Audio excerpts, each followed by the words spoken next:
In this video, I'm about to compare Flux AI and Leonardo AI. Both Flux AI and Leonardo AI leverage all driven tools to automate tasks and support their respective users.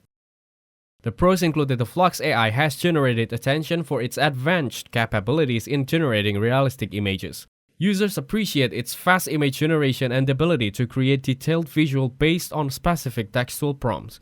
It offers a free plan for $0, an advanced plan for $100 per year, and premium and starter plans for $9 and $5 per month. However, its drawbacks include restriction on the free tier and the quality of output being dependent on the user's prompts crafting skills. The pros include that Leonardo is good at generating game assets such as concept art and texture, which make it a great tool for game developers. It provides granular control over style, composition, and elements, which is useful for those looking for highly specific results. Leonardo AI often provides access to its model without hefty subscription fees.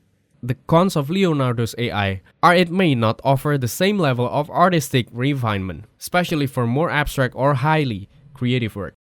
In my opinion, Flux AI is better for developers, while Leonardo AI excels for artists. Thanks for watching, don't forget to like and subscribe.